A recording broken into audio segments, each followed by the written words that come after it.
I'm not check sure. real quick. Can you guys hear me? Yeah, I was can hear you, almost. but it doesn't look like anything's live on the. Uh, 14 people Oh watching. no, That's not. oh no, we're getting Hi, some movement in I there. it is think. live. Ah, yeah, you're live now. Can you all hear us? Can you hear me? Can you hear them? I'm not Check sure. real There we quick. go, Can chaps. you guys hear me? Have we got I sound? think it's. Yeah, I I was can hear you, almost loading now. It's but it doesn't look like anything's live on the. showing it on the.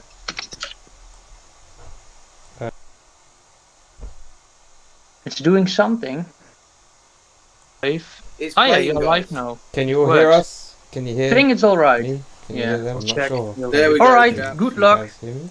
Thank We got you. some. I'm going. Thank you I'm so going much, to buddy. listen in my bathtub. It, But it doesn't look like anything's live on the. Alright, showing good it luck, on Oh, guys. we got a delay. Cheers, That's mate. why.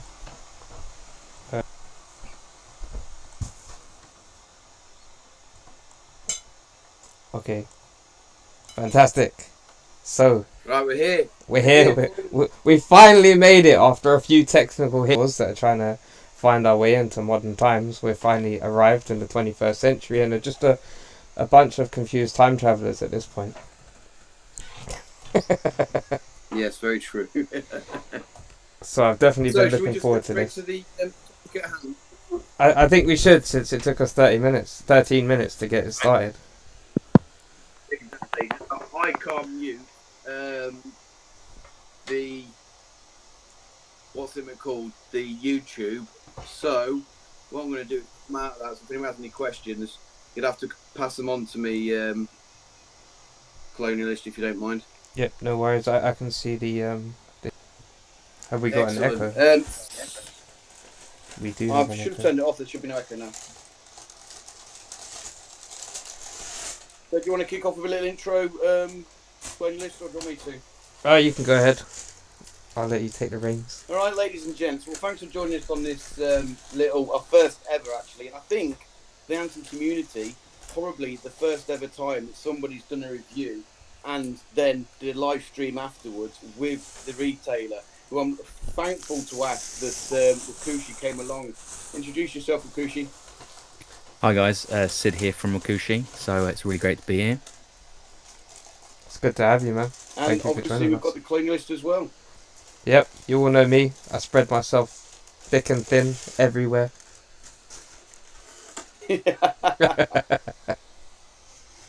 So, shall we talk about each other's reviews then? Any points from my review that you thought, Colonialist, that you didn't agree with, or you did agree with, or you thought was similar to what you thought, what you found? Yeah, I mean, most of it was. I think we raised the same points. I mean, I think I find more merit in the setup than you do, because I more look at it as sort of an adaptation of a test tube setup, as I said. So I was wondering if you was going to tear down my review, to be honest. I thought I might get the Tear down your review? the No, hood everyone's insight. entitled to their opinions. Yes, no. But was there anything that you found I mean, with like I mine said, that like, for example, say again, sorry. I said, was there anything with mine you in particular disagreed with, or? I didn't massively disagree with it, to be honest, because the great thing about these reviews is you can see it from a different perspective. And even though I got a little cheesed off, well, cheesed off's the wrong word. Even though I didn't agree with necessarily the reviews that were given by Rob J and then by KB Ant. Yeah. Excuse me. Doesn't necessarily mean that that their points aren't valid, because of course they are. I'm just a loudmouth moron, so I'm a bit more vocal about what I think about things. So like with your review, I don't agree with your end mark on it, to be honest. I thought your marking system I didn't agree with, to be honest. But equally, since when we did that former cast, and after drinking whiskey while talking to Wakooshi, and then some conversation since then, my opinion hasn't meant aesthetic to the product. See, the whole thing about the rating system for me is, But it's quite much adapted in a way that there's not really to. So I imagine it will evolve quite significantly over time, but also it's nice to be able to just kind of in a way like this, where you can kind of explain why those options and why we kind of put some of those features or didn't put various features. But that particular nest is, yours. I can fully get those. I probably would look at it as more of an advanced, like JB said, test tube setup rather than the nest with a pinch of salt, because it's a very flexible. How many tubes are there, what you use the tubes for. It's a very flexible system. Yeah, I mean, I quite like the fact No, that I it get doubles that, up as a feeding station. Same thing when I reviewed the product, that if you're a new ant keeper, or you've just bought an ant, what I like the idea of is the fact that, like I said, when you standardise, we had this conversation. I know what your answer is going to be, but it's a benefit for others. Sorry, guys. The chat's saying that if you're if you've got a new answer, you can just slot him straight in and crack on with it. The live feed's cut off. Oh no! Yeah, that's what I'm saying. It's cutting off. JB, is your internet rubbish? No, it's genuinely not, or it's not supposed to be. Oh, I don't know.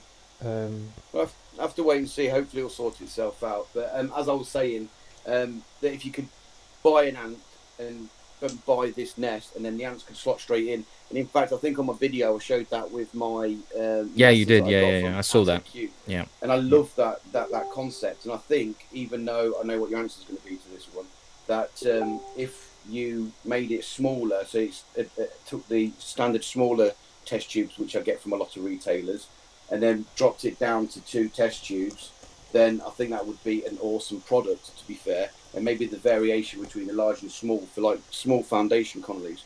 I think this product would be really good for something like that. Mm-hmm. I hope I portrayed that in the video to be a positive. Yeah, it's the negative. It's one of those things where we retube assisted. Look, can my ants come in one of those tubes to fit in the Venus? It's entirely possible. One of the things that could also work as well, obviously since a few of these videos have come out over the last couple of days, changes have already been made to, obviously based off the back of KB's review of the Mercury. We had a couple of issues with that. Yeah, I've seen that. Which I kind of touched on as to the reason why some of those, but I know why one of the issues was with a crack from the PTFE. Without getting too scientific about things, the corners on the lids have been rounded off to solve that. So there's just little tweaks that can be made when we're aware of things. They're very quick changes, like you mentioned with regards to following those instructions. Obviously kind of generic, but based on what you've kind of pointed out, that if you follow those and you are using the heat cables, the cotton will not necessarily be in the right place. So that's why I've amended the instructions now, so that if you're using a heat cable, to fill them with less water, because if you do it only a quarter filled on the housing, then the heat cable should be in the right place. So yeah, but obviously I'll kind of look and make adaptations with the location based on a kind of finding a happy medium between getting it as far to the front without raising the unit at all.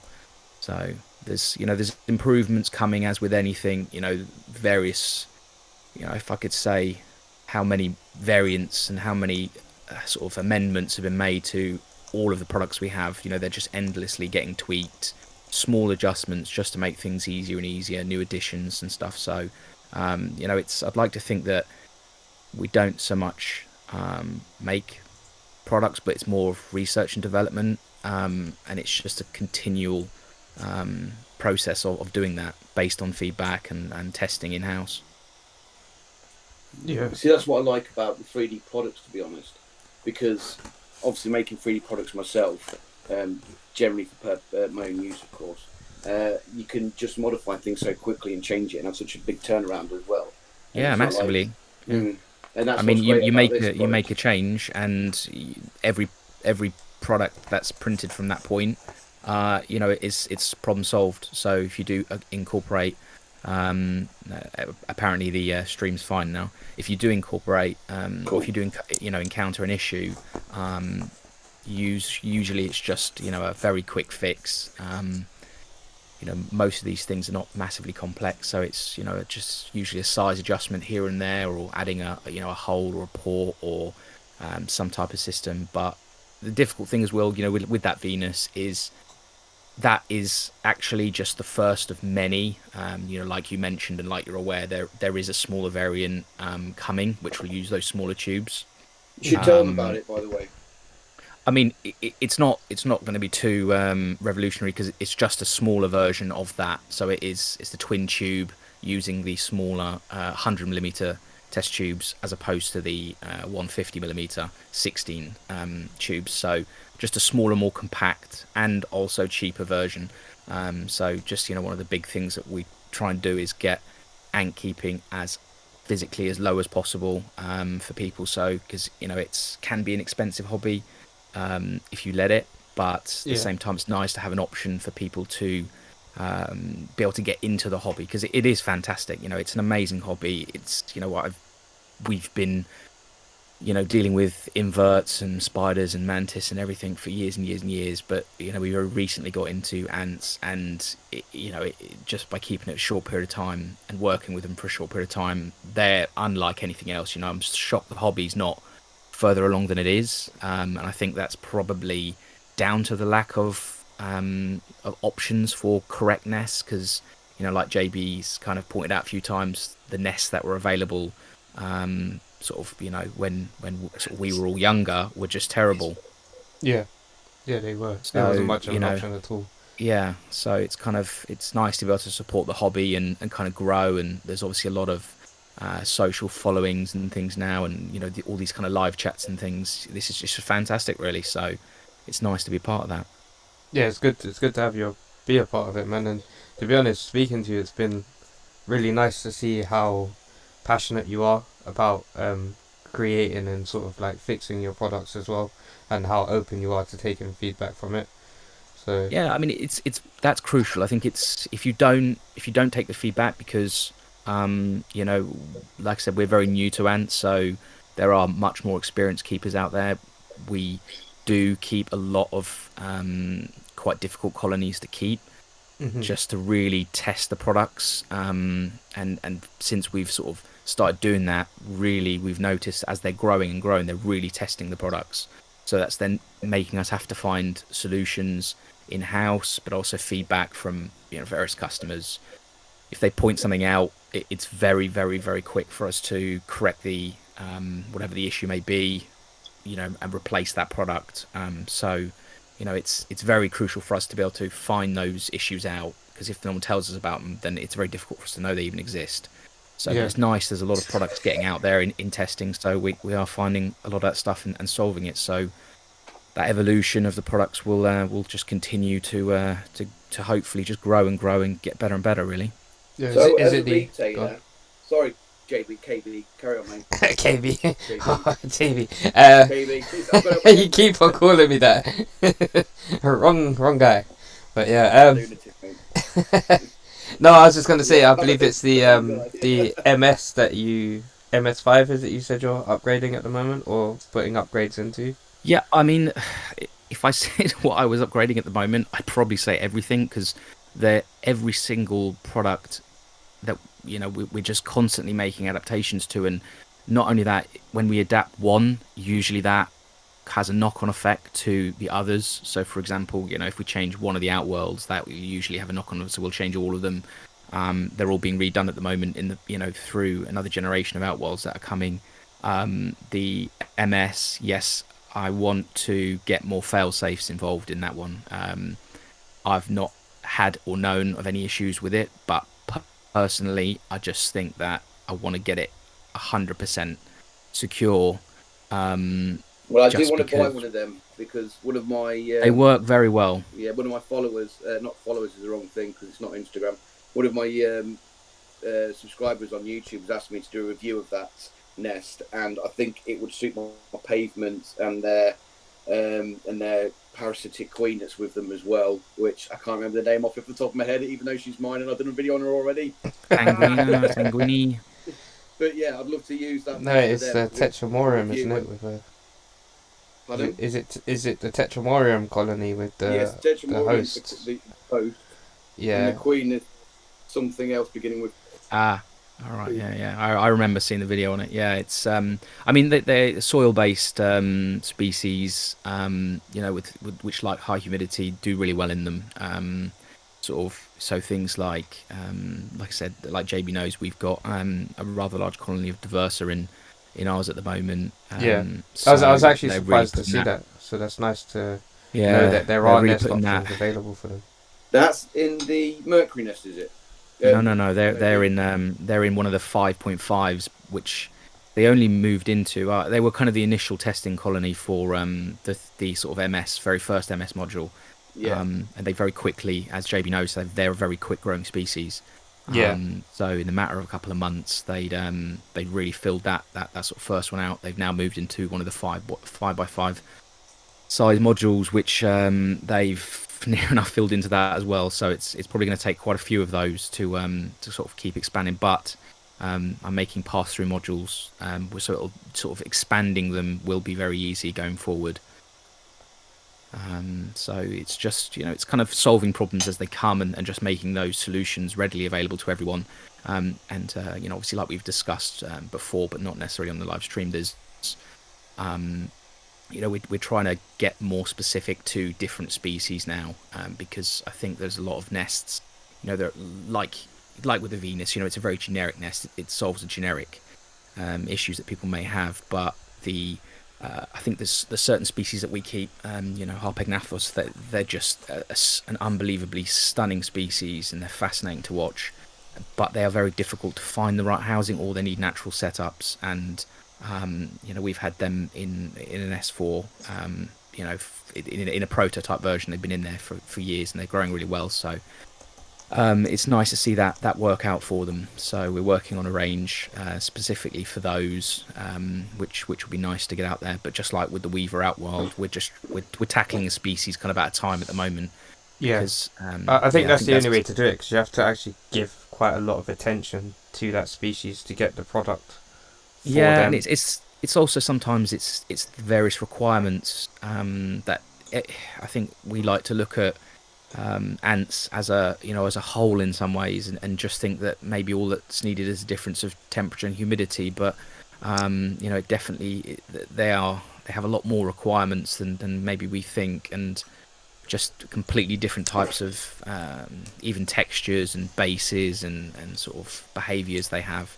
Like weavers, for example, they require very specific setups, and not everyone can work with natural setups in quite the right way. So we're just trying to make options for people that know that okay, that system will work if I don't want to make a natural setup for myself. Yeah, it's like me. I don't really have the space for large natural setups. As much as I'd love to have the massive tanks and be able to do it, I don't. So I have to sort of shrink that down and then try to provide what I can in sort of like stages. So yeah, it's nice to see that there's actual products coming out which are tackled for the species and designed to house them. Like I said, like it's nice now to be able to say, the Karamara, if people say, well, they only work in a natural setup, well, actually, they're doing quite well in a hybrid nest with gypsum. So I mean, that's one of the species, that it's so stunning to be able to watch them in the nest. The way they work, the way that the recruitment works. To be able to, and I think, as I do love natural setups. Like I said, the space can sometimes be the issue with them, but at the same time, you do lose that element of kind of connection with what's going on inside the nest, and I think that's a big portion of, and also just seeing the growth of the colony. Just being able to physically see them expand in a nest and sort of bringing food in and how they tackle it and just their behaviours, you can learn a lot and see a lot, and that's nice to be able to have that option as well with various species that you normally it's difficult to find the right setup for. So that's kind of what we're tackling step at a time, really. Well, I must admit, I do regret that I never saw the behaviours in my queen that you managed to capture in your nests, of them tackling the prey as if they were super major. So yeah, I mean, it probably wouldn't necessarily have been seen in a test tube setup, and that's where it's kind of nice to be able to put them. I mean, we've managed to found them in a 3.5 MS nest, so just from well, the as you've seen that Affinis colony we've got. Yeah. Just 2 queens founded in there, no outworld, just feed them through a tube blocked off with some cotton wool, and but you can see those behaviours because they're kind of treating it more like an underground chamber system. Yeah. So it's great. It's great to want to watch them and study them and sort of things like that. So it's cool. But there's a bit of work to go on those till I'm sort of fully happy with them. They work perfectly well. I've not had any issues, like I said, but just I've not massively sort of put those forward out for reviews or anything yet. Just until I'm kind of get them more as a point where I think that I'm really really happy with those. Yeah. Yeah, it'd definitely be good to see the evolution of them and how the ideas come along and how they evolve from the challenges that you find presented to you. Yeah, I mean it's hard to not get carried away, and because as It's Hood easy knows, to when over-engineer. yeah, it is. It really is. You get carried away with 3D printing sometimes, and you do have to stick to a foundation core of when you're working with and producing products, because you could just keep going and going and going and adding more and more and more. The Venus, just small little box with kind of test tubes attached to it. Yeah, I think thought, you showed me the yeah, so it's just it kind of evolved, and I kept thinking, oh well, I'll put a surround around the tubes, and then actually, you know what, maybe I'll add a red lid, and next thing you know, it turns into a full scale. So, but I think it's at the kind of right point where it tackles enough of the issues and difficulties with sort of keeping test tube setups, and solves a lot of the issues like with feeding and sort of tube swaps and things like that. It can be useful for. So, but I mean, I get the concept, and I do like the concept, and I'm a firm believer that if you've got a colostral queen, once she's got workers to attach an outworld to it rather than disturb her in the test tube, and that works well, to be honest. Yeah, I mean, it would work well for Rhytidocaneros or a species. I just think it's, personally, like I said in my video, when it comes to the Venus nest, I just don't think it knows what it is, because I think the outworld's just too small for the size of the test tubes and the number of test tubes and the potential number of ants you can get. And if you've got a really active ant species, I probably wouldn't advise it for something like Fidoles, because I know they're all absolutely crazy, and they will swarm the outworld very quickly, the small outworld that's part of it. But then equally, you can then attach the tube into it to attach it to a bigger outworld if that becomes the case. I mean, yeah, there is the versatility to it. I do get it. There are, I mean, the like I said, it's to take that. That's just one product. It's no one product's going to tackle all the issues. Would you keep a fast-moving, wall-climbing, crazy species? No, you wouldn't. I mean, that's not what it's. If you wanted to, raise a Campanodus colony, really slow-growing, Campanodus ligniperda, any of these kind of smaller, they stay in the tubes most of the time. You just want to find somewhere. I would have one of the tubes as a housing tube, and then I'd have one as a water tube. One I may block off. You're not forced to use any of the tubes. Sometimes some people might want to use all 3. One of them I tend to use one kind of new while the other one's getting old, so that I don't have to change them both at the same time. I alternate. So you've got to be very flexible with how you use them and kind of accept them for not necessarily what they are, but that isn't the product to use if you want to kind of keep a bigger colony or a faster moving colony and things like that. But there will be sort of more alternates coming along, which may be better for that. Yeah. So you've got the Mercury, that's just one. There'll be another one, adaptation of the Mercury with the Earth coming soon. So that will kind of probably be what it sounds like Hood might be kind of looking for, because that's kind of less tubes, bigger outworld, more PTFE. That will almost probably solve. So that would be the one that you'd say, for what you're looking for and what you're saying the Venus can't supply, that would be the one to go for. So it's just called, sorry? It's going to be the Earth. So we just try and go by like planet sizes and sort of so just a little concept that we kind of came up with. But so that will be much like the Mercury, but it will have a longer outworld, 2 tubes, not just the one. So No. it'll kind of, because the singular tube on the Mercury can be a little bit of a challenge unless you know how to use the expansion port. Yeah. I wouldn't mind trying the Mercury nest, to be fair. It's a good little unit. We founded a lot of colonies that we later moved into the Venus, just because mostly just because of the tubes were running out of water at the time, and we needed, we were happy with how they were. They do the job very nicely, but the Venus just kind of was a little bit more superior with lack of maintenance in a way. So that was kind of why we thought we'd go on to that. But yeah, the sort of the Earth nest will probably be probably more of the go-to nest, I would have thought, because it does seem to be a nice all-round from sort of what we've got going and what we've got testing in them at the moment. Yeah, you actually keep quite a large repertoire to test out your nest with, don't you? Yeah, I mean, we try and be as broad as we can. A lot of different genus, a lot of different species from each type. So, and we like to try and keep the difficult ones, because I think that there's a lot of options for the ones for species that are very similar.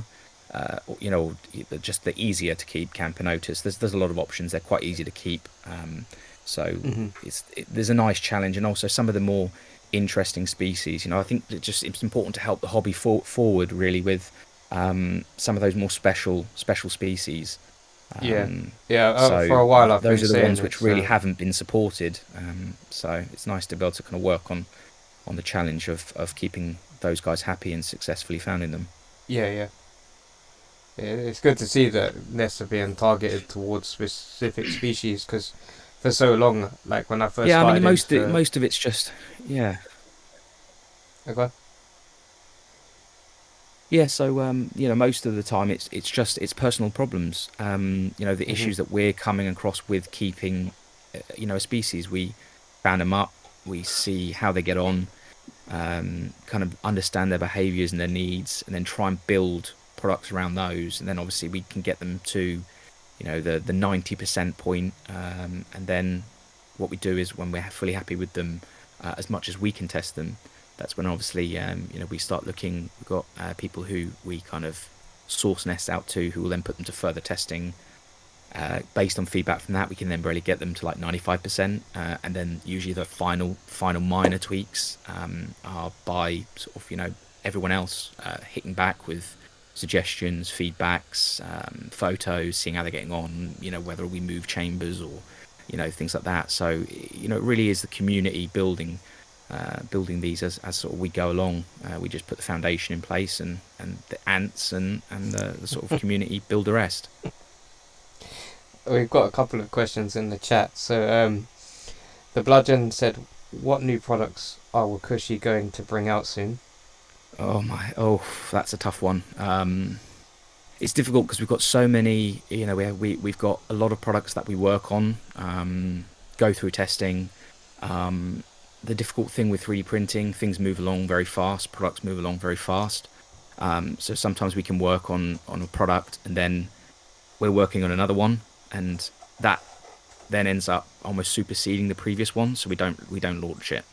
Okay. Sometimes we just find that it's maybe too similar, so we're trying to that's why the whole moving into specific species thing came about, because we didn't want to make too much of the same thing that was just very, very same. We've got the modular system, the things like the Mercury was kind of, we're trying to also work on, because a lot of keepers don't have much space.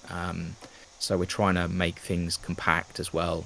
Yeah. Again, the stacking system on the Venus was kind of another solution, because sometimes it's hard to know what the demand is for the hobby as well, because it's quite a new hobby and there's not much data as to what people need. So we're trying to work on that as things go along. So judging by how many people, a lot of people buy 3-4 of the Venus at a time. So it's kind of given us a good idea that's kind of how many founding colonies people might keep at any given time. So that's nice to kind of get that kind of feedback based on sales and things. So we can kind of get a better idea as to what needs are out there, and then we can work on products and sort of tailor what we make based on what the demand is. But we're forever changing priorities of launches and things based on the needs to the hobby.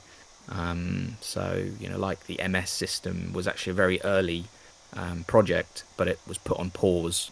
As you know, we kind of initially had the idea of working on it for Solenopsis, but then just generally because we weren't massively big fans of that species in the hobby. I was going to say, do you feel nervous because- creating a nest for them? Yes, I think everyone does, because that's a very challenging species to try and contain. Yeah. Because when they get out, it's a real issue. We've had escapes with Nikos and things where we've left lids off. We're not big fans of PTFE around the lids and things, so it's happened once or twice. Out of interest, why are you not a fan of PTF? I think, to be honest, barriers and things, most of the time is just because we've not really needed them. We don't use them on any of the Venus because we never really had much visibility. Comes down to it most of the time. I like to be able to see things, but it does its job. We use it a lot. Obviously, on things where containers where we're putting fruit flies in, and to make it easier for feeding. Or sort of moving ants from here to there and things. So we use it a lot just on some of our own personal colonies. Most of the time, various colonies, they may be at a stage where they don't need it because they don't go anywhere near the roof. So like the Nikos, when they just had a new outworld added and there's less workers, they just stay by the ground. But as they grow, they expand up more. I can't touch my Nikos without them flooding out at 1,000,000 miles an hour. They're so quick. Yeah, so I use the barrier on them quite a lot because I can't get the lid off, otherwise they will get out. And I've left the lid off, like yourself. I have left the lid off and got past the barrier, and I found a couple of them dipping over the same. My wife found a couple of them running around. Yes, it's one of those things. I mean, luckily, Nikos are Nikos. It's no drama. Scoop them up, put them back, fine. Yeah. Solenopsis, that's a different story. Yeah, that's a real problem right there. So that it is nervous, and obviously I would hate to be responsible for that. Buy a product that they got out of. So we would, working on that, we would very heavily and want to very heavily make sure that that product is 100% before it's something we really kind of push. But most of all, I think the species as a whole is very underestimated and not really fully understood. Like that video that JB's done recently on his Geminata is just fantastic, because that really shows the true nature and the real commitment that species. And I think, unfortunately, with the glorification of Ants Canada and that species, a lot of people just love the idea of a fast-growing colony, but it's they are a very challenging colony, a very, very challenging colony. Yeah, I experienced myself that the idea of it and the actual reality of it are two very different things. It's just I was always prepared for what the reality could be. Yeah, I mean they're very interesting, fantastic species, but just definitely not beginner species. Personally, I would say if people who want the craziness of Solenopsis consider something like Carabara, because they're the same craziness. 100%. Yeah, I almost prefer watching the Carabara and doing stuff with the Carabara than I do with the Solenopsis. And for a long time, if I could rank them, I would personally say as well. Just having the super majors, and they're funny to watch. They do very interesting things. The behaviours are very, very interesting. They're incredibly fast growing, but they are manageable. So it's enjoyable watching that. So there are definitely better alternatives out there, and that's what we're trying to make it easier to understand those and keep those alternatives. So here's a question for you. Actually, it's from Ants England. She says, Wakooshi, are you not tempted to add a taller outworld to the Venus to make it more usable? I had so there's a product that I did make following that, as well as the mini. We made the Venus XL, which was actually which was just that. It was a taller outworld. It didn't look that great, in all honesty, having the taller outworld, and the sort of, this is where the 3D printing comes into play. As you know, overhangs are a bit of an issue, large overhangs. So with the tall walls, really you'd want some visibility on those walls, so you'd want some kind of panels, but then that meant having overhangs, and there was a lot of. And then I just realised I was kind of thinking, well, really, this is now just becoming what the Earth will be. They're two similar products. Yeah. So the price point would be basically the same. So like I kind of explained, there's various parameters, height for shipping and the packages they can fit into. It all helps with keeping the costs down, which then obviously reflected in the price that we charge for them. So just by raising 2 millimeters, would raise the price by £2. So yeah. We have a question from Aesthetic. Go on. What was the A one? I think it's for me and Hood, but he's asked, do we like Wakooshi, Ant Shack, or high tech ants more? I'll let you start, Hood. Oh, cheers, pal. Yeah, thanks. Talk about passing the buck. I can't make any comments about Ant Shack because I don't own anything. Yeah. I have got a high tech ants, but I find that they're very overpriced for what they are. I mean, I do like the Outworlds. I think the Nest I had a bad experience with because it warped, and the temperature of the water wasn't that high, to be honest. As I explained in my video when I reviewed it. But I really do like the Outworlds from Wakooshi. The Venus Nest I've already stated in my review what I think of it. I don't think it's a bad product. I think the idea is right, but I personally would fine-tuned it a little bit better, as I stated. But I don't know. I'd probably put you both on par at the moment, High Tech Ants and Wakooshi on par, because I've had good and bad experiences with both. So, and bad experience, I use that term loosely because I've not actually had any issues with the Venus Nest. It's just the design I don't think really I'm working with. And by the way, my Mesa Barbarous are actually doing fairly well in there as well. So cheers for that tip, Wakooshi. Yeah, I'm still figuring out which one to put in because I've got my Mesa Wasmani, my Nova Mesa Coccarelli, my Athena Gasta Dulcinea, my Mesa Barbarous, and Mesa Arenarius. A note of Mesa, actually, there is also there's black lids available as well. So if anyone does order them, they can request them with black lids. They are available on the store. We sell black lids for every module now, and if anyone wants black lids, they can just request them instead of the red ones. Okay. Or buy them separately, whichever they prefer. But obviously, yeah, the black lids actually in some ways. I think it would be good if you created an option. A bit more advantageous. At the checkout. Yeah, I mean,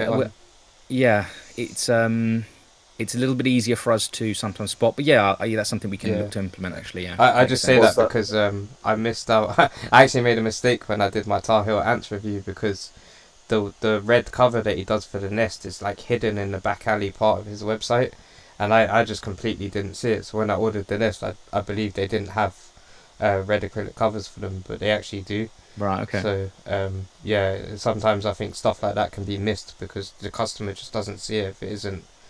Yeah, that's actually a valid point. Yeah, make the alternative. Mm-hmm. Yeah, because it's quite, especially for that particular nest, having the black lid. Obviously the red's nice because you do have the visibility, but something like a Mesa would definitely benefit from having a fully blacked out lid, and there is still the hole there for viewing the water in the tube. So, yeah, kind of Wakooshi, be useful. Steve Cromwell has just said, I really like your new generation of Wakooshi Outworld. Presumably, pre-assembly would have been much better, though. I don't know, I quite like putting Outworlds together myself. Plus, I know it's cheaper to ship and stuff like that. But I did raise a little point on one of my videos about that. So you might want to tell Steve and what you've done with that, because you already informed me, but why not inform everybody else? Sorry, say again. With the question? With the Outworld nest. Yeah. Yeah, you made a change slightly after a passing comment I made in my video, so it might be helpful if you. What was the comment you made, and then I'll mention it again.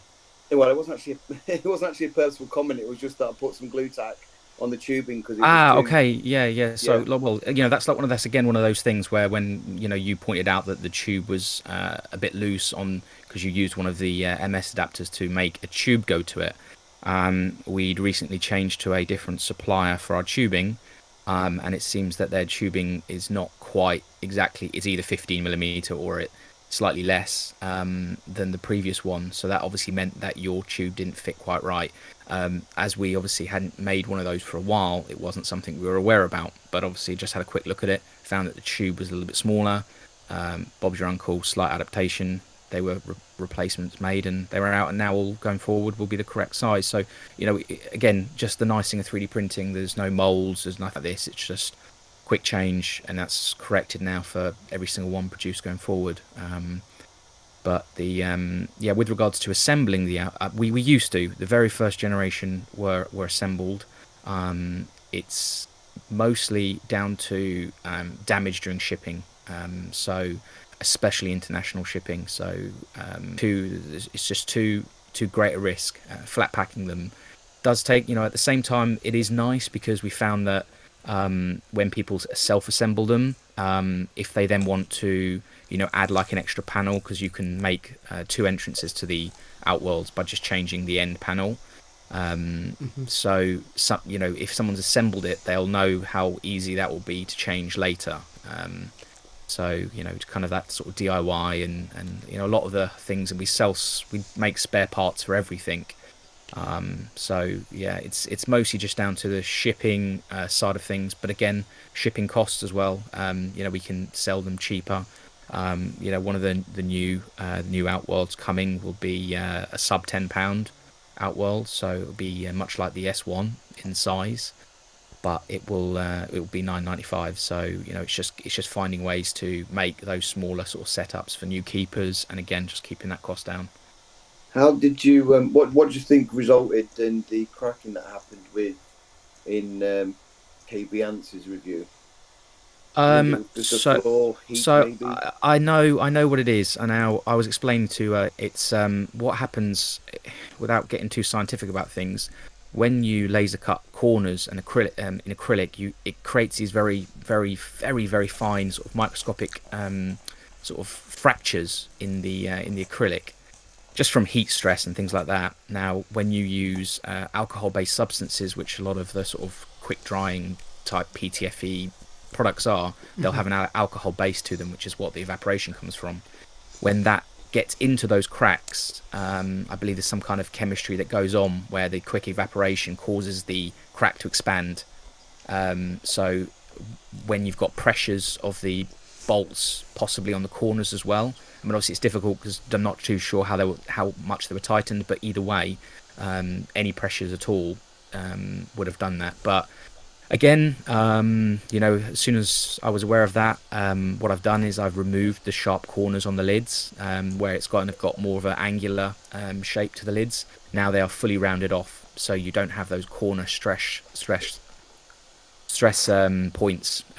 So the replacement unit's been made and sort of sent out to him, so that will solve those issues.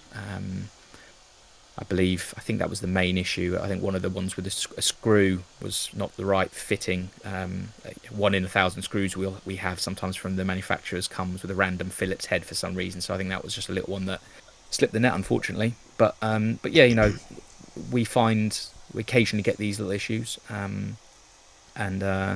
we like to think that we're quick to solve them, very quick, and get those replaced and make sure everyone's happy with what they've got. I've got another question for you, and I won't lie, I'm also interested in this one myself. The bludgeoner, do you know what? Some dude. The bludgeon. He's the bludgeon. Pardon? He's the bludgeon. Anyway, sorry, he's asked, are you going to make bludgeon? Yeah. Are you going to make any S5 or S6 outworlds? Oh, we get that asked a lot now. Everyone wants Rob J, that one. Everyone wants them. It will be, and to be honest, they are made. They do exist. The only problem we've got with them when we launched those, at the time, sort of when Rob J was sent his, as you know, I think we were hitting straight in the heavy end of the first COVID lockdowns and things, and obviously with all the acrylic being absolutely slaughtered for PPE, it was impossible to get hold of acrylic.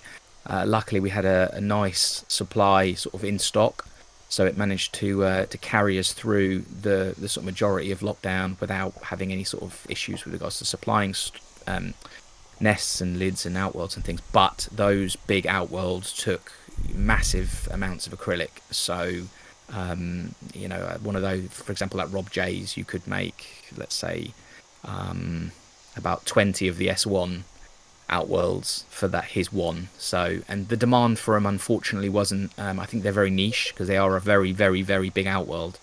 And I don't know too many people that would have Do you know what? outworlds that large. You say that, but a lot of people actually have stuff like Camponotus nicobarensis or Carabara and stuff I mean, like that. we Large colonies. We have, I mean, ours, as a few people probably know, have seen photos of them.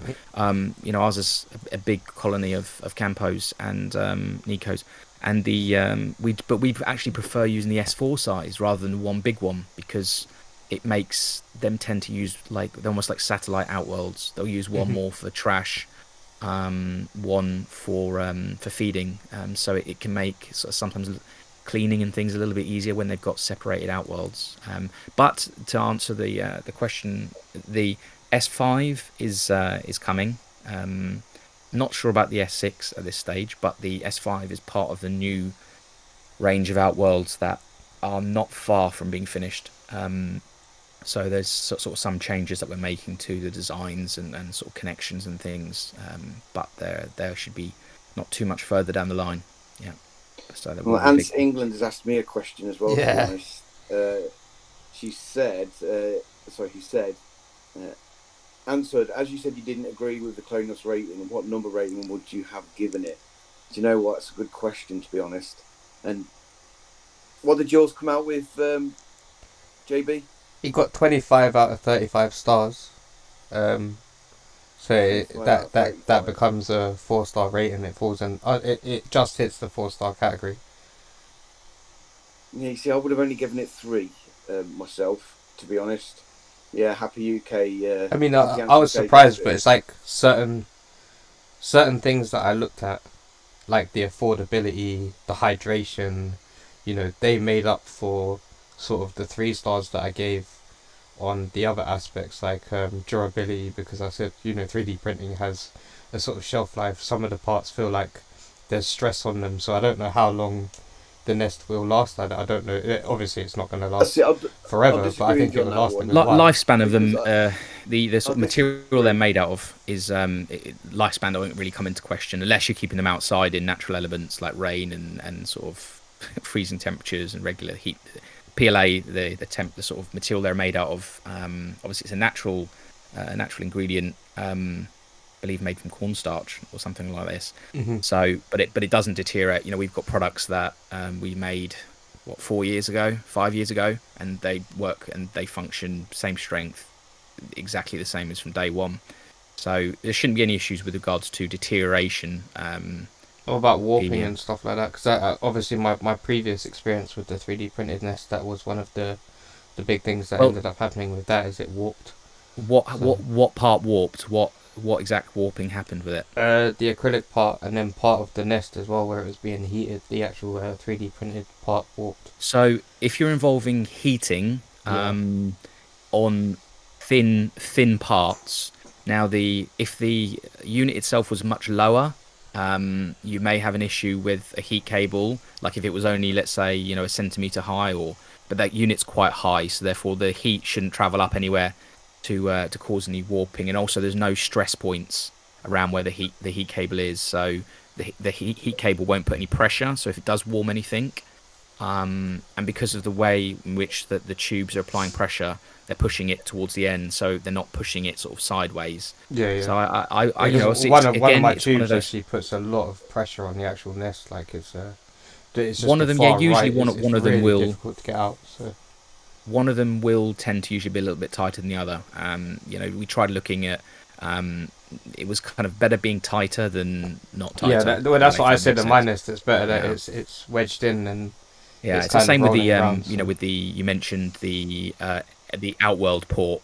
Again, we kind of had that. We could make it just like pop in nice and easy, but for the amount of times that the outworld port would be used, likely that would only be kind of used maybe moving a colony in with like a tube connected to an old sort of test tube, a founding test tube or something, or when it's been connected to another nest to move out.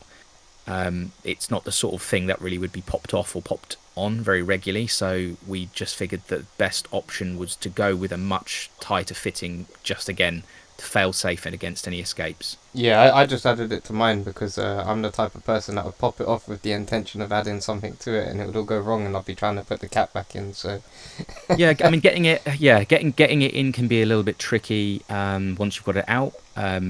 It's one of those things where if you do it a few times, if you practice a few times, there's a little bit of a knack to it just by getting most of it in, and then there's the last little bit you just need to just push that last bit in, and it will click in nicely. It's one of those things, yeah. Again, but it's most of the decisions are made being erring on the side of caution than anything else. yeah, I can't find the question now, but we have a question from Ant question. Junior to you. Yeah, that was the one I was thinking about, but I think that's a question we could both answer. All three of us maybe could answer. Yeah, he said, "What's your favourite material for a nest?" I don't know, because it really depends what ants I'm putting in them. For example, white tongue for a high humidity loving ant species is the way to go forward. Camponotus will quite happily live in acrylic or 3D printed nests. They're not that fussed, because they generally sort out their own moisture for the brood and stuff like that.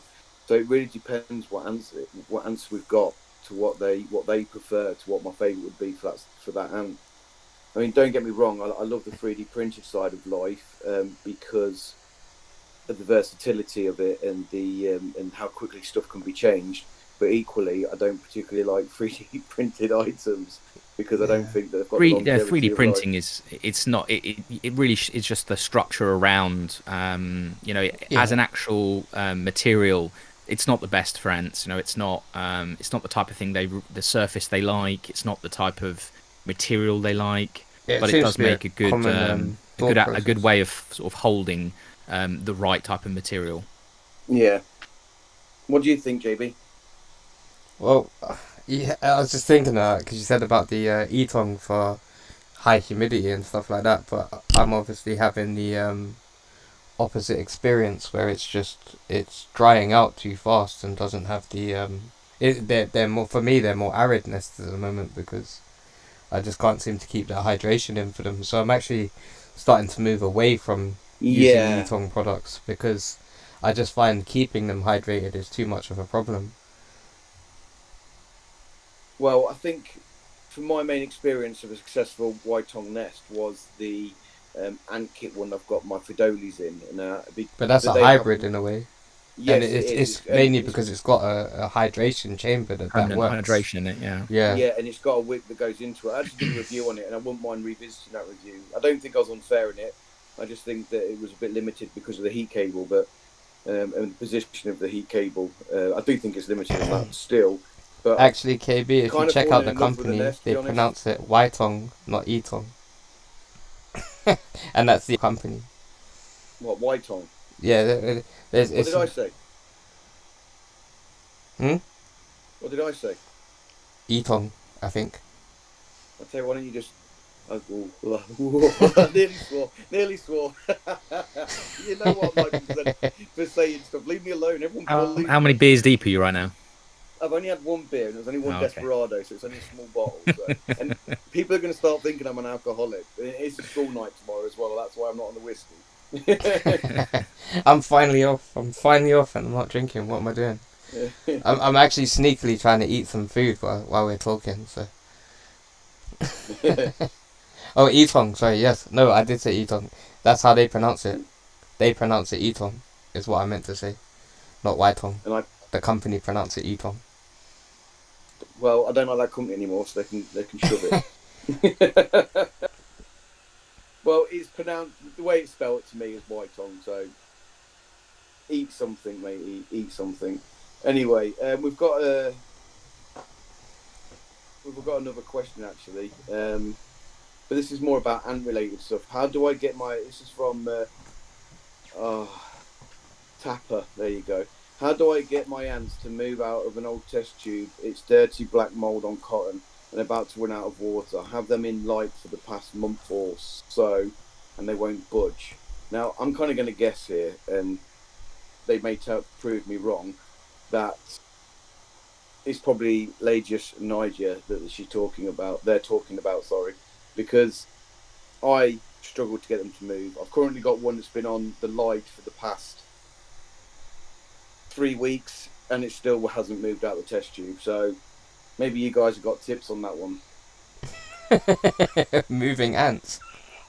Yeah, moving ants. It really does just. There's no one way to move ants because it's so species dependent. Like, if I want to move my Polyacus dive, then I heat where I want them to go, and then I take where they are off the heat, and they'll quickly within 10 minutes scurry towards the heat source.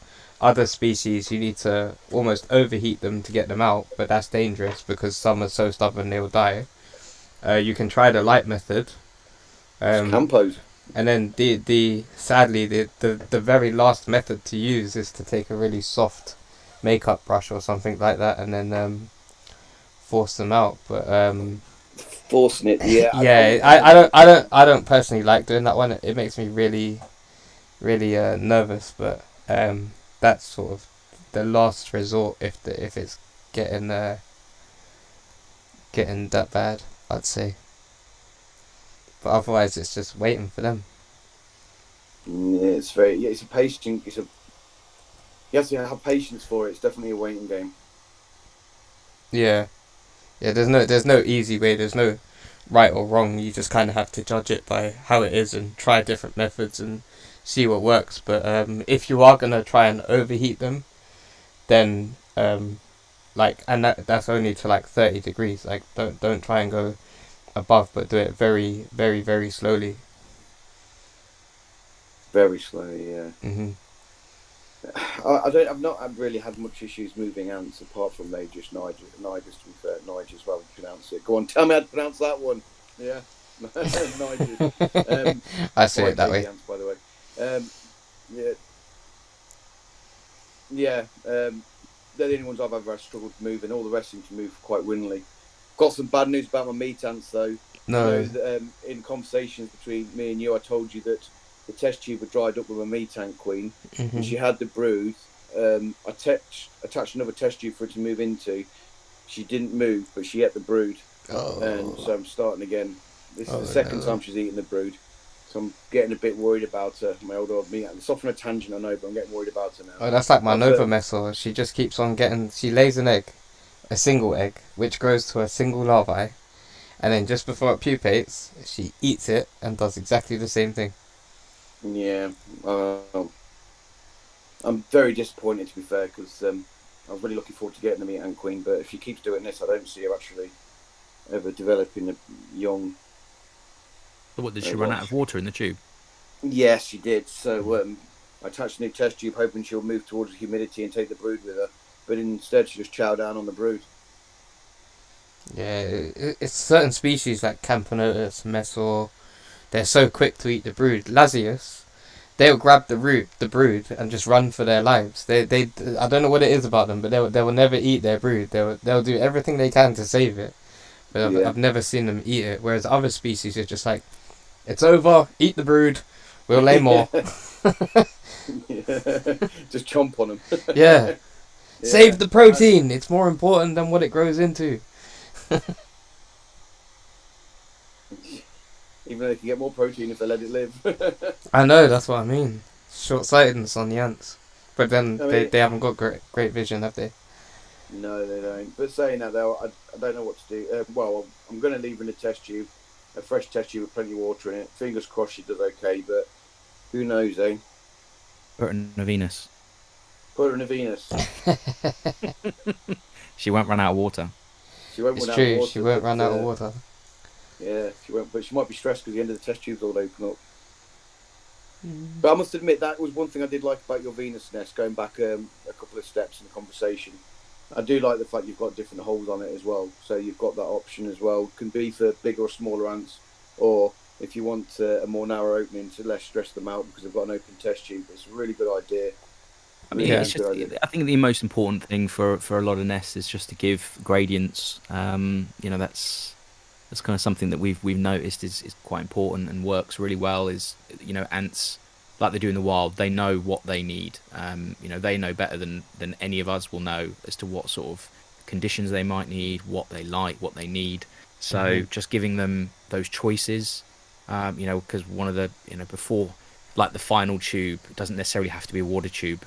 For some species, because of the much smaller hole and the fact there's more water in there and that the humidity is the highest because it's a chamber, Yeah. quite often a lot of species will actually make that the nest. So that's where it's kind of sometimes it just takes. I think the important thing is to a lot of the points that you've mentioned, keeping a colony or colonies in a few of them, that after sort of using them, you'll learn actually how to set that unit up that works best for them, as to what levels of water, types of heating. The heat cable doesn't have to be run along the bottom, it can be put along the top. In that case, you've got the option of putting it in any location. So there's a lot of flexibility. It's kind of a foundation, but how you use it is very flexible. And I think that's the main thing to take with it. And trust the ants; they know what they need. So giving them those options is kind of what's important. I'll tell you what, this is a question for you, JB, because you're smart. I'm not going to pronounce the name. But, Rolelu. Is it after Rolelu? my first ninetics, my mesa brood doesn't anymore.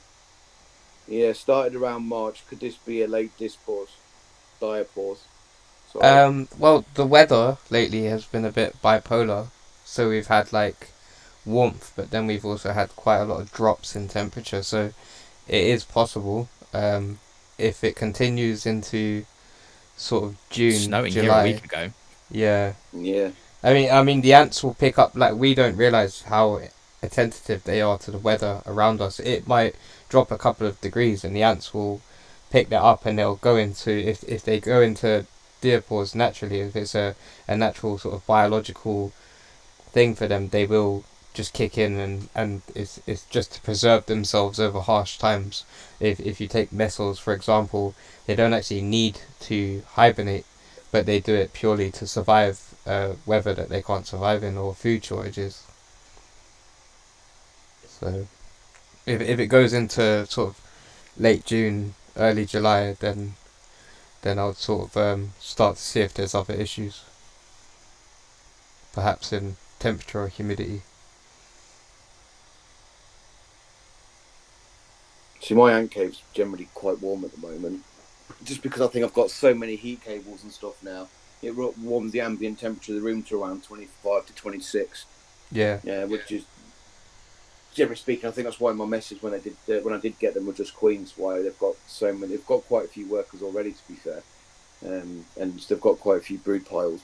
One is in your Venus nest, like I said before. The other one's in a test tube and tub Outworld style that I got off of AliExpress. I think I put them in my last video, and they're doing really well as well. So maybe the temperature's just right.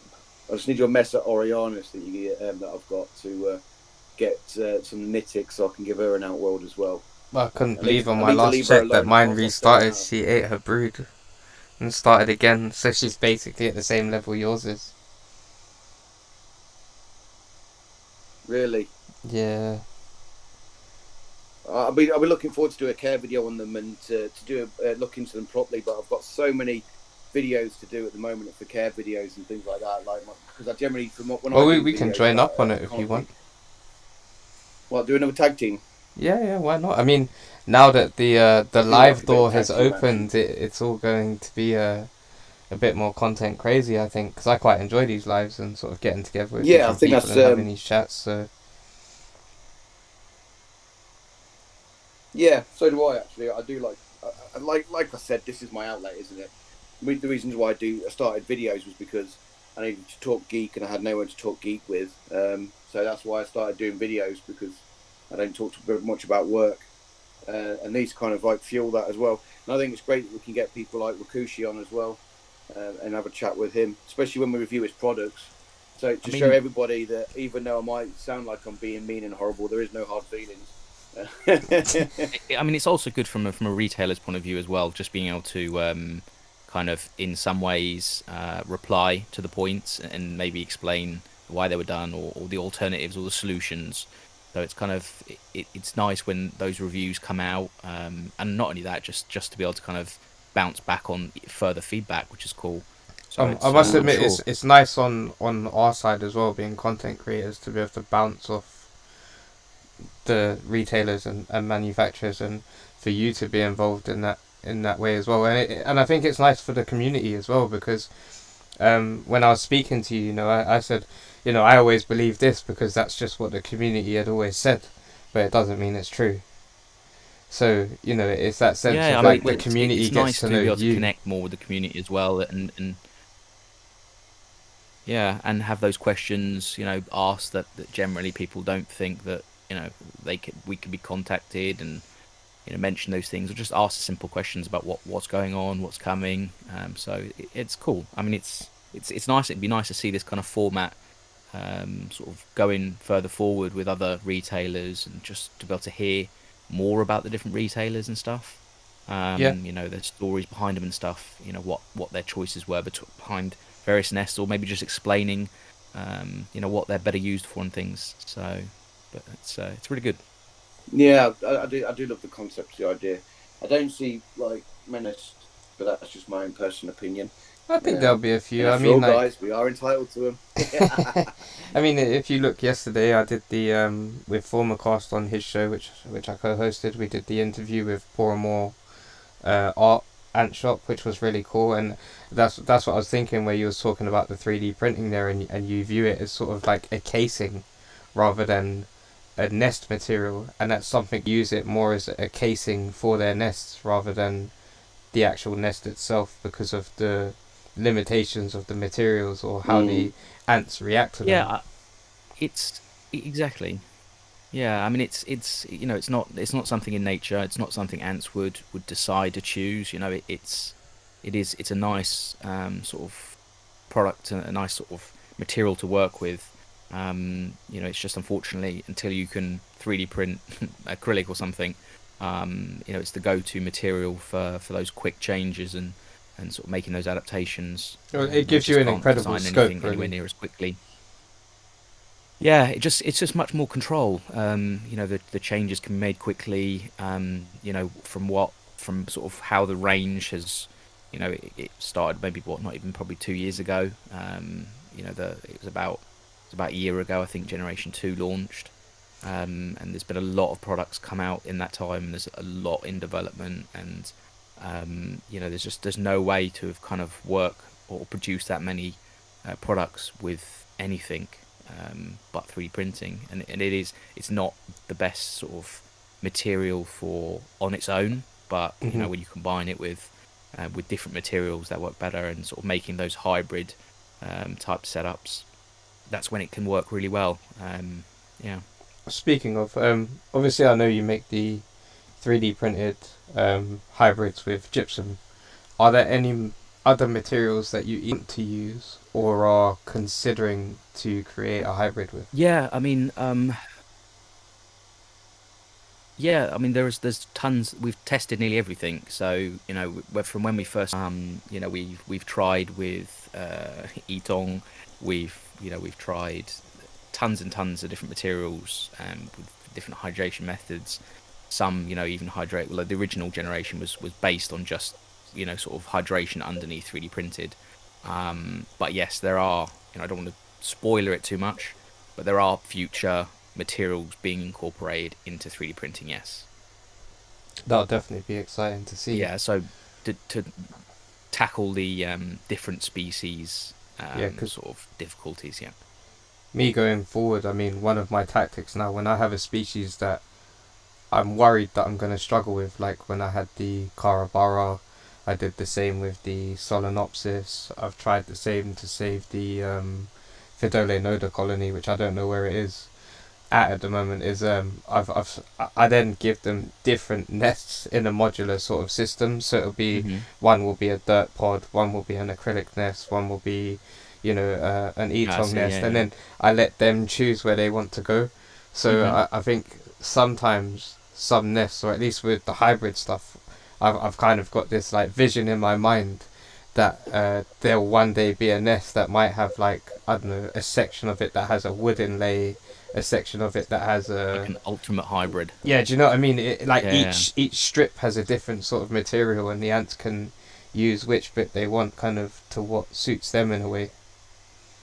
Yeah, so I mean the modules, the modules themselves. There's a few different materials in the pipeline for just like a module, so that if someone wanted to have a module that would work better with a certain different material, those kind of things are something that we are looking at. There's no massive need for them right now. We've got Hmm. the sort of products that are got a bit more priorities over those, but they're definitely, we've got the materials. We've done some early sort of experimenting with them. So we kind of just park them while we work on some of the sort of more important. Like I said, everything's just to try and keep the hobby moving forward, provide those solutions for people. So yeah, that's what we're working on now, and then we'll move on to those. Your inlays, are they replaceable? Like I saw you said earlier that you have all the replacement parts, and I was just thinking What, with the the gypsum? MS5, yeah, can you get Yeah, those inserts replaced, or yeah, they're all on the store. I that's think they're cool. under spare parts, but yeah, absolutely every part, we store in house. So if anyone needs, a screw or even a plastic part, we have everything here. So it can be ordered, supplied, replaced, absolutely everything. Yeah. Happy Ants just asked me when episode 3 of the podcast is out. Um, I'm still running into just technical hitches. Hood can tell you this episode hasn't been easy to edit because it's just had its own issues, and now Audacity, for some reason, which is the editing software I'm using, every time I render the file, the last 20 minutes of talking is completely cut out of the file, and none of us can figure out how or why. So I've layered it to a video file now, and I just have to edit a little bit out. We're probably going to premiere episode 3 on the new podcast YouTube channel, which is the AntCast. I can pop a link into it if you guys want to check it out and give it a sub or whatever. So we might actually premiere episode 3 on YouTube, and then as soon as we can sort out the audio file, we'll add it to the podcast channel. And that's just to try and get it out so you guys can enjoy it.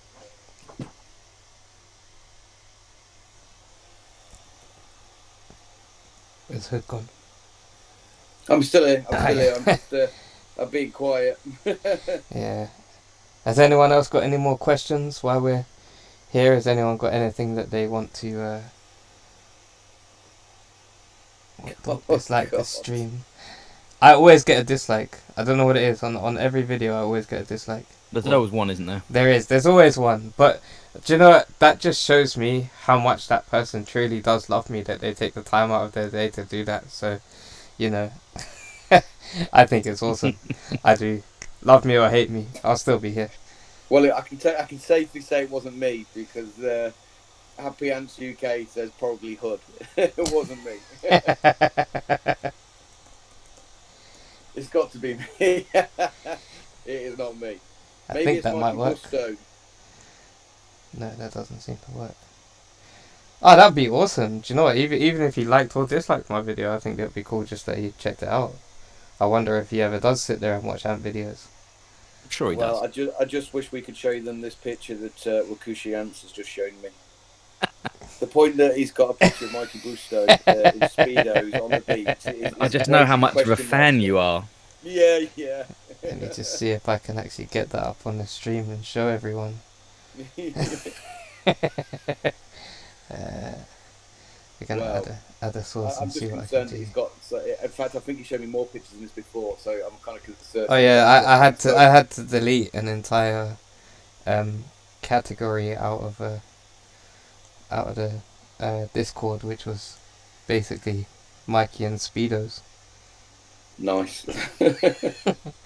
and one where he was provocatively looking at me on the beach. I didn't know how to feel about it. How to handle it. Yeah, I didn't quite know what to do. With I was like, difficulty. he's got such definition.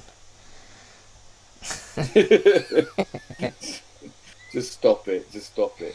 Anyway, I am going to have to say goodnight, ladies and gentlemen, because I have got school tomorrow and I need to be up for work. So I'm going to have to bid you adieu. And thanks for popping along and listening to me talk rubbish for a little bit longer. It's always fun to talk rubbish with you, man. And it's been awesome having you on board, Sid, and having a chat with us, and giving you a chance to, It's been my pleasure. show the community who you are, and to show them that you're an approachable, nice, chill guy. I mean, it's been really nice talking to you the last few days. So. Yeah, and I'll second that motion, to be fair. I have actually enjoyed having conversations with you. And I'm glad you didn't take it personally about my reviews, because some people seem to. And I don't know why, but it's their prerogative. Now, feedback is feedback, so that's what's important. Negative, positive, it's all constructive one way or another. So no, it's good, and it's really great to be part of this kind of live chat, and hopefully it's the sort of thing we'll do more in the future. Yeah, hopefully. So I guess that'll be us saying goodbye for now, because Hood's being boring and has school tomorrow. So we'll send him off for detention. Yeah, and, always get attention. I tell you what, we'll hook up another live chat soon. Hopefully we'll be able to host that one on the podcast channel, and we'll use that as the community project channel. So if anyone wants to get involved, get in touch. If you guys want to pop on, and we'll do a special live chat of just I don't know, ant content creators or ant hobbyists, because no one actually hears from the hobbyists. They're just in the hobby keeping ants, and we try to show off what we're doing, but we never hear what you guys are doing. So it'd be great to catch up with some of you and find out what's been going on with the hobby for different people. Hey, I'd like to point out I am no expert. I am just a hobbyist that just tends to do YouTube videos. So I'll represent the hobby community, because my knowledge is nowhere near as good as yours, or Jake's for that example, or Alex's. So. Yeah, but that's just because I'm sad and I spend like 10 hours of my day reading research papers. That is sad. I'm very geeky. But like I said, I am going to go. So have a good night, everybody. Take care. Goodbye from me. Take care. Thank you very much for joining us, and we'll see you next time.